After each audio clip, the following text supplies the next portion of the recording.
tiene muchas interacciones tanto con medicamentos, dieta y también, bueno, básicamente acá es muy importante esta firmina porque la idea es recordar el mecanismo de acción de la warfarina. Ustedes recuerdan que la warfarina es una droga que no actúa en forma directa, sino que inhibe la enzima que reconstituye la vitamina K, la vitamina K, epóxido reductasa. Esa es muy importante, esa enzima, porque no solamente favorece que la vitamina normalmente cuando no está inhibida pase de la forma oxidada a la forma reducida. Cuando es inhibida por la warfarina, pues no se puede estar en la forma reducida y por ende no carboxila los residuos de los factores dependientes de vitamina K. Es importante tener en cuenta que los factores 2, 7, 9 y 10, que son procoagulantes, y paradójicamente proteínas anticoagulantes como la proteína C, Z también son inhibidas por la warfarina. Esto lo hace de una forma mucho más precoz. ¿Para qué necesitamos esas gamma carboxilación de esos residuos? Básicamente para adquirir cambios conformacionales que permitan a estos factores de coagulación procoagulantes interaccionar con cofactores y sobre superficie lipídica y generar coágulos. Es importante también que la warfarina es una forma racemia que tiene dos enantiómeros. Un enantiómero R, que lo vemos ahí de pronto en la parte de forma más gruesa, y un enantiómero S. El enantiómero S es mucho más potente que el R. Y este enantiómero R es metabolizado por la enzima CYP12C9. La mayoría de estas enzimas es susceptible de polimorfismos, especialmente el 2 y el 3, que se determinan en farmacogenética para anticoagular a los pacientes. Y también la inhibición de esta enzima es la responsable de la mayoría de interacciones medicamentosas que aumentan el efecto anticoagulante de la warfarina. A su vez, la vitamina K óxido reductasa es una enzima que se genera a nivel del gen que está presente en el cromosoma 16 y también es susceptible de mutaciones. Las mutaciones de esta vitamina K óxido reductasa o ECOR, particularmente el C1, son los responsables de una disminución o resistencia frente al efecto de la warfarina. Este vector C1, esta mutación la vemos sobre todo en pacientes de raza negra. Esto para recordar un poquito la parte farmacocinética. Bueno, es importante con la warfarina, la vida media larga, alrededor de 40 horas. Hay que recordar que los dos que inhiben responsables del efecto del factor 2, que tiene una vida media de 60 a 72 horas, y el factor 10. Entonces, antes de 3 a 4 días de administrar esta droga, no vamos a tener un efecto colateral, o sea que tiene un periodo de latencia largo. Eso no es lo inconveniente de la warfarina. Y a su vez, cuando nosotros suspendemos la warfarina, el efecto anticoagulante puede persistir por 3 a 5 días. Ya hemos mencionado como el periodo de latencia largo, hay una alta variabilidad entre el mismo paciente, dependiendo de factores, estados de salud, medicamentos, dieta y entre pacientes. Es muy importante que hay factores genéticos que están siendo estudiados en este momento y factores ambientales que modulan la respuesta entre la administración de la warfarina y la respuesta del huésped o del paciente. También se mencionó que tiene un índice terapéutico estrecho. Generalmente usamos entre 2 y 3 cuando son válvulas entre 2,5 y 3,5. Esto que permite que prácticamente podamos estar fuera de este índice terapéutico y aparecer efectos colaterales como el sangrado cuando sobrepasamos o aparecer recurrencia de enfermedades tromboembólicas cuando se baja el nivel. Otra de las desventajas que tenemos el monitoreo de laboratorio que obliga al paciente a estar frecuentemente a hacer mediciones para ver si está en el rango terapéutico. Y podemos hacer una proporción muy importante que es hacer un n número de mediciones en el tiempo y tener en cuenta cuáles de ellas están en el rango terapéutico. Es lo que se llama tiempo en el rango terapéutico, TT. Debe estar por encima del 70% para tener menos posibilidad de sangrado y menos posibilidad de recurrencia de eventos tromboembólicos. Bueno, acá tenemos el índice Chat-Bas, que tenemos el inicial de los 6 factores y tenemos el de los 9 factores. Importante, pues, la razón por la cual no se recomienda la aspirina es que la aspirina solamente protege en un 21% la recurrencia de eventos tromboembólicos comparado con la warfarina. En el estudio de SPAD, BATAD, PASAD, alrededor del 65%.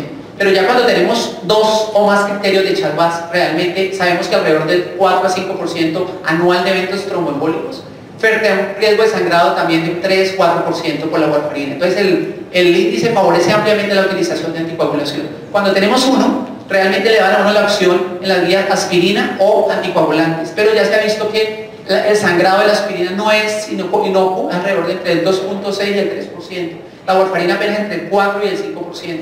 Y particularmente en pacientes con edad mayor de 65 años el riesgo de sangrado se dispara en forma importante, sin una adecuada protección. Por esa razón no se recomienda la aspirina.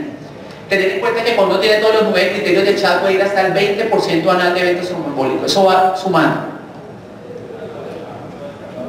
Bueno, pero ¿cuáles son los candidatos a recibir la warfarina? Porque uno dice, bueno, ahora todos, la mayoría son anticoagulantes de acción directa o dual. Tenemos los pacientes con difusión renal. Es importante que estos pacientes tienen mayor prevalencia a medida que baja la filtración glomerular de eventos, particularmente accidentes cerebrovascular, pero también tienen mayor probabilidad de sangrado. Pero los estudios que se han hecho desafortunadamente no le ha ido bien a los DOACs. Incluso se han realizado el paciente en estadio 5 y los sangrados son desproporcionados. Por esa razón, por debajo de 30 de filtración, la indicación para anticoagular pacientes con enfermedades tromboembólicas, bien sea en forma primaria o secundaria, es la warfarina, con un buen nivel de recomendación. Las válvulas cardíacas protésicas, particularmente hace alrededor de 3 años, salió publicado un estudio con dabigatran, en el cual se vio que la presencia de sangrados, particularmente el sistema nervioso central, era muy alto. Entonces el estudio tuvo que terminarse en forma prematura por el riesgo de ACV hemorrágico para los pacientes. Los pacientes con válvulas cardíacas protésicas o pacientes con fibrilación de origen valvular deben ser anticoaguladas con buen nivel de evidencia con warfarina. El síndrome antifosfolípido, no porque los DOAC no sirven, sino no tenemos estudios. Los estudios que tenemos para síndrome antifosfolípido son con warfarina. Incluso también se ha mencionado que un índice INR entre 2 y 3 podría ser el rango, a otros recomiendan extenderlo hasta el 3.5, pero no se ha demostrado que ese aumento sea benéfico y aumentan los sangrados. Pacientes que tengan pobre adherencia a la medicación, ustedes recuerdan que la vida media de los DOAC es corta. Esta warfarina tiene vida media de 40 horas. Entonces, pacientes que olviden tomar la warfarina probablemente van a estar protegidos durante un buen tiempo, contrario a los DOAC. Importante, pacientes que tengan pobre adherencia a la medicación, ya hemos dicho el principal. Cuando administra el medicamento, alguien diría, esa sería una razón para dar DOAC, las interacciones medicamentosas. Pero uno podría verlo desde otro punto de vista, el vaso medio vacío o medio lleno. Si yo empiezo un medicamento que probablemente lo va a recibir por bastante tiempo, yo puedo monitorizar el TPI-NR en 3 a 5 días y mirar a ver si me baja el nivel o me sube el nivel y modificar la dosis de warfarina. De pronto con los otros DOAC no lo puedo hacer. Probablemente cuando se manifieste el paciente va a estar sangrando, porque no conocemos productos nuevos y interaccionan con la glucoproteína P a través de su inducción o por el ciclocromo P450, la fracción SINTEGA4. La lactancia también recomendadísima, la warfarina, y la preferencia del paciente. Cuando uno revisa por qué los pacientes abandonan la warfarina, el 45% de los pacientes por preferencia del médico. Nosotros llegamos a medicamentos nuevos, tienen mejores ventajas, vamos a hacer un medicamento, suspendemos la warfarina. El 27% preferencia del paciente. Cuando yo tengo que decir al paciente que no puede comer determinados alimentos, que interaccionan con fármacos, que tiene que tomarse frecuentemente monitoreo de laboratorio, probablemente el paciente va a abandonar y no va a querer tomar la warfarina. Y el 20% de pacientes por sangrado abandonan la warfarina. Bueno, entonces, ¿cómo iniciamos? Siempre hay que hacer los exámenes básicos, hemograma, que las plaquetas no estén bordeadas de 50.000, los tiempos no estén prolongados porque es más lábil, función renal, que ya sabemos que son mucho más lábiles, serán anticoagulados. A medida que deteriora la función renal, el metabolismo de la vitamina D, sobre todo para el CYP12-9, está disminuyendo su actividad, la función hepática porque se vuelve más vulnerable. Se han estudiado las dosis de inicio, 5 o 10 miligramos. Realmente el periodo de latencia no cambia mucho. 3.8 con dosis de 10 miligramos días a 4.3 días cuando usamos dosis de 5 miligramos. Pero entonces hay recomendaciones. Pacientes, por ejemplo, de raza negra, pacientes que pesen más de 90 kilos, pacientes afroamericanos, ya lo hemos mencionado, son pacientes que se benefician de recibir dosis de 10 miligramos al inicio. Pacientes adultos mayores, pacientes con enfermedad hepática, renal, falla cardíaca, pacientes de bajo peso, pacientes que estén desnutridos, tengan albúmina baja, son particularmente sensibles a dosis más bajas. Incluso puede ser de 2.5 a 5 miligramos la dosis inicial. Es importante que el monitoreo no debe empezarse antes del tercer día, porque ya sabemos que tiene un periodo de latencia largo la warfarina. Entonces, si la empezamos hoy, por lo menos al tercer día en adelante, debemos hacer control todos los días. Y el objetivo terapéutico varía. La mayoría de las indicaciones que anticoagulamos suele ser entre 2 y 3, con varias excepciones como las válvulas, y todas las válvulas no tienen la misma indicación para intensidad de anticoagular. No es lo mismo una válvula Sanjude, una válvula Capeditrol, un Capomed, a una Edwards. Entonces, de acuerdo al tipo de válvula, también escogemos el nivel de anticoagulación. Tenemos acá, bueno, entonces, ¿cómo anticoagulamos los pacientes? Tenemos la posibilidad de tener en cuenta las mutaciones del BCORC1 o los polimorfismos del CYP12-9, particularmente el 2 y el 3. Entonces, este estudio salió publicado hace 2 años en el England Journal, en el cual comparaba anticoagular de la forma normal como lo hacemos a menudo versus con genotipo. Y entonces el seguimiento fue corto y después, cuando salieron los resultados, no hubo diferencias significativas entre los sangrados y los eventos tromboembólicos. Entonces, este estudio realmente no demostró ningún beneficio de la anticoagular con farmacogenética versus la anticoagulación tradicional. Tenemos este estudio que fue un estudio europeo y americano, básicamente es un metaanálisis de todos los estudios que se habían hecho hasta el momento. Tenemos ese estudio chino también, que fue otro metaanálisis, Y finalmente, cuando uno revisa los metanálisis, se puede concluir con respecto al uso de la farmacogenética en pacientes con anticoagulación. Es cierto que ellos logran más tempranamente el TPINR objetivo y en forma más estable. Esos pacientes también tienen tiempo en el rango terapéutico mucho mejor, mucho más alto, lo cual se manifiesta en menos riesgo de enfermedad pulmonar, que no es estadísticamente significativo, y menos sangrados. Particularmente si es estadísticamente significativo, el menos riesgo de sangrado mayor. Desafortunadamente, cuando uno revisa los metanálisis, pues los pacientes no son en mucha cantidad, no superan los 5.000.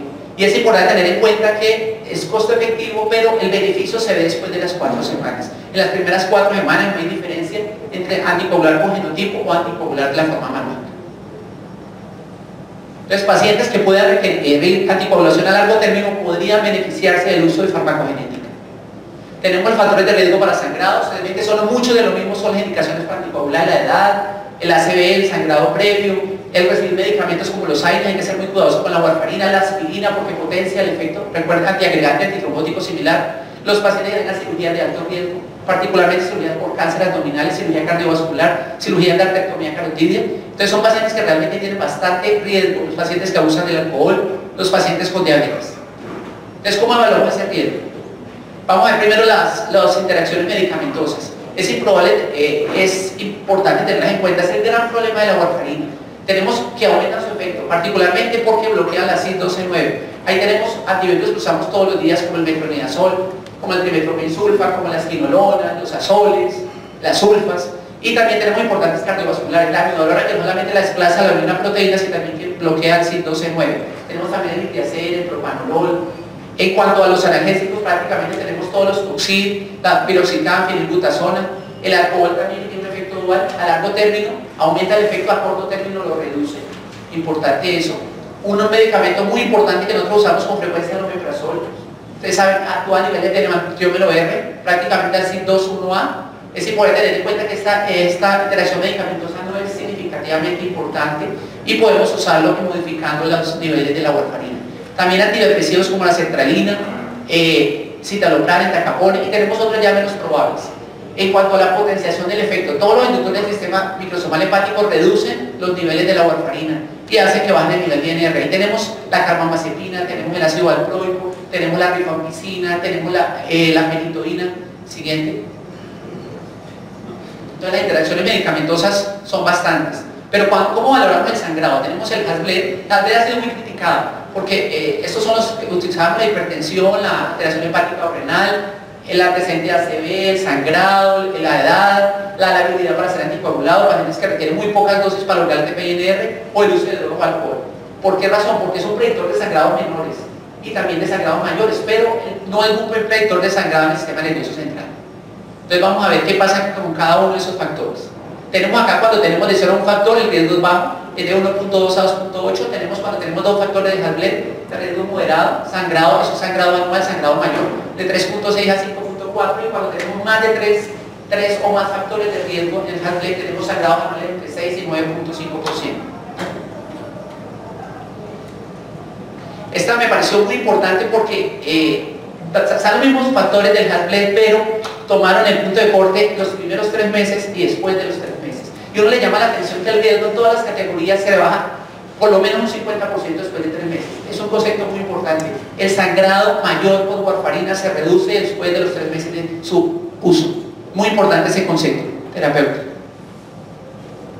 Acá tenemos qué pasa cuando tenemos sobredosificación o intoxicación warfarínica. Entonces, cuando está por debajo de 5, lo que hacemos básicamente es averiguar por qué el paciente se descompensó la falla cardíaca, deterioró la función renal, tiene alteración de la función hepática, recibió medicamentos nuevos, estuvo hospitalizado, hizo diarrea, cambió los medicamentos. Siempre hay que buscar la causa para modificarla. Es necesario suspender la warfarina porque el paciente está sobreanticoagulado y es necesario en estos casos esperar a que logre el INR en rango terapéutico y hacer la modificación. Modificaciones por debajo del 5% no se recomiendan. Me explico.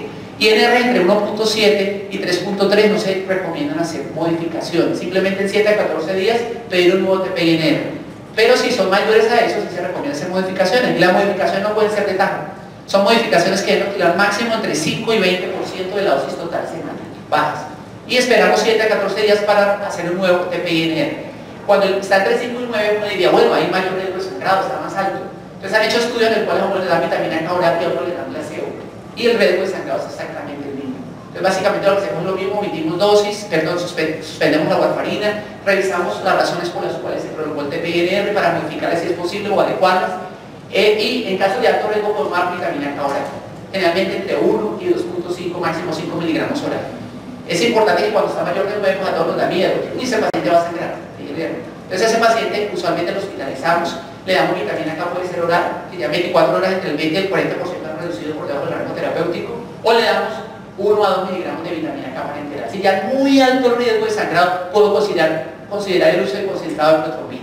Pero cuando el paciente sangra, es decir, el paciente que está inestable hemodinámicamente, que requiere transfusión, que sangra un órgano vital como el cerebro, los pulmones, pues tenemos que revertir inmediatamente la anticoagulación. Y para eso se recomienda la dosis parenteral de vitamina K, que suele ser entre 5 y 10 miligramos. Es importante la administración. No debe colocarse en lo posible subcutánea ni intramuscular porque aumenta el riesgo de anafilaxis. Debe ser diluida y debe ser administrada en no menos de 20 a 30 minutos. Y generalmente con esta dosis es suficiente. Y a la par, cuando el paciente está sangrando, necesitamos revertir rápidamente la anticoagulación, usamos concentrado de protrombina. La dosis es de 25 a 50 unidades por kilo de peso. Y ya el paciente en 1 hora lo tenemos con un IR por debajo de 1.5. Es importante en caso de que no contemos con concentrado de protrombina, podemos usar plasma fresco congelado de 150 a 300 mililitros o de 10 a 15 mililitros por kilo de peso.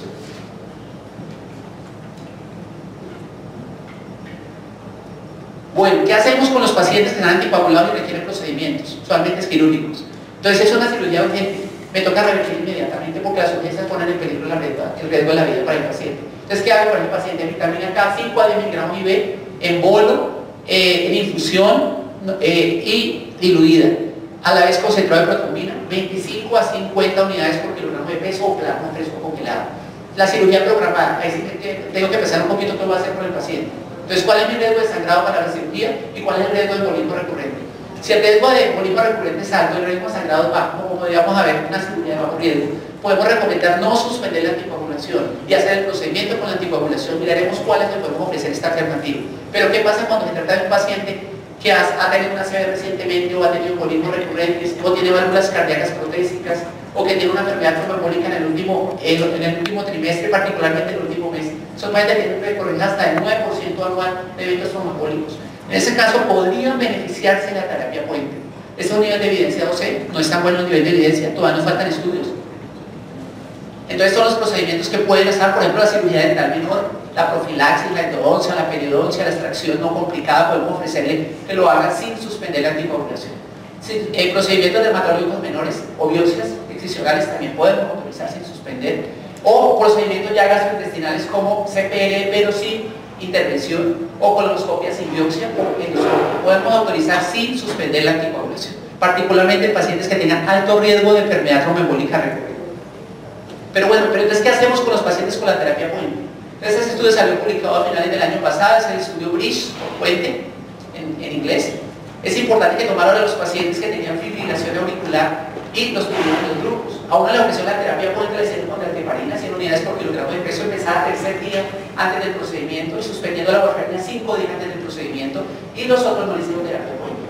Reiniciaban 24 horas después del procedimiento la heparina con peso molecular y a las 24 horas la warfarina. ¿Cuál era el objetivo del paciente? Mirar el riesgo de enfermedad trombólica recurrente a 3 meses y mirar también el riesgo de sangrado. Cuando uno revisa los resultados, se da cuenta que el riesgo realmente de embolismo recurrente no hubo diferencia entre los dos.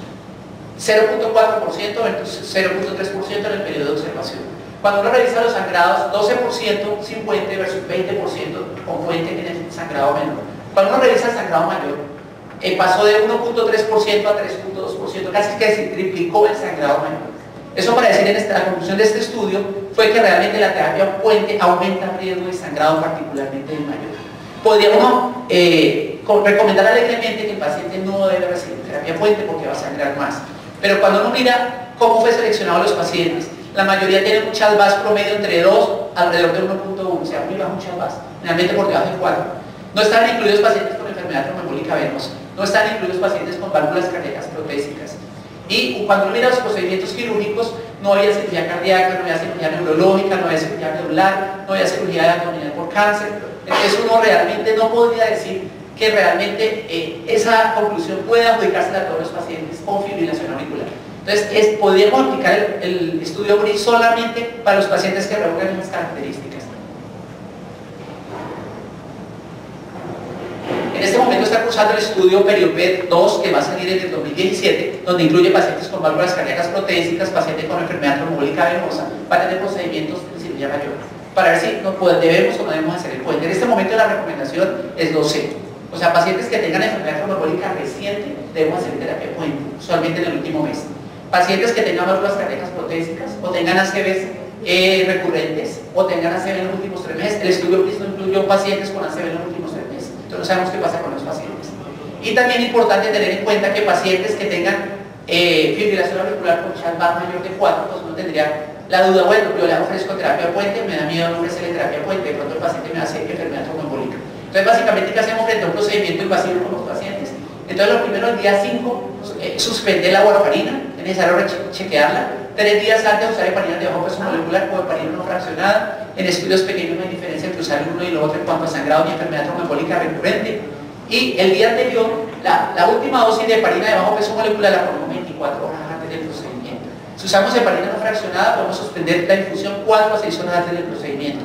Es importante ver los riesgos anestésicos y hablar con el cirujano para ver qué tipo de cirugía. Si es una cirugía mayor, el paciente va a sangrar. Si el cirujano no puede hacer una buena hemostasia, va a tener sangrado el paciente.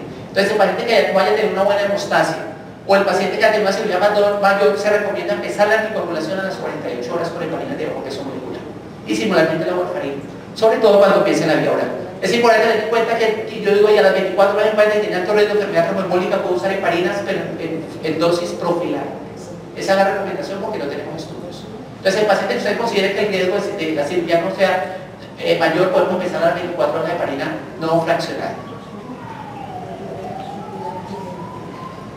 Bueno, acá ¿qué hacemos con los pacientes? Nos pasa muchas veces eso, bueno, el paciente va a ser llevado a cirugía.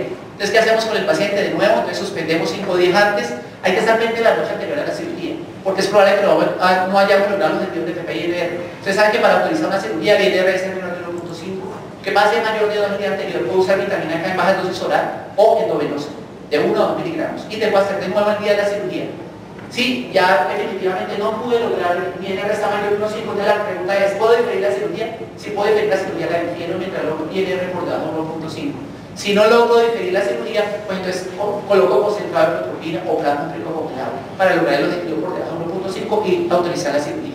Es importante tener en cuenta que hay que valorar siempre el riesgo del sangrado y la hemostasia para saber en qué momento empezamos la terapia importante o la heparina de anticoagulación parenteral.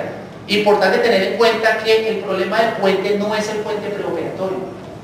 Se ha puesto a discernir dónde sangra más el paciente, es el puente posoperatorio. O sea que para tomar la decisión de hacer una terapia puente debemos estar seguros de cómo fue la hemostasia y qué tipo de cirugía es, para saber en qué momento, si podemos autorizar la heparina de bajo peso molecular a las 24 horas o podemos diferir a las 48 y hasta las 72 horas dependiendo del tipo de cirugía. Mientras tanto podemos usar heparina profiláctica o heparina de bajo peso molecular profiláctica. Bueno, creo que está toda la charla. Muchas gracias.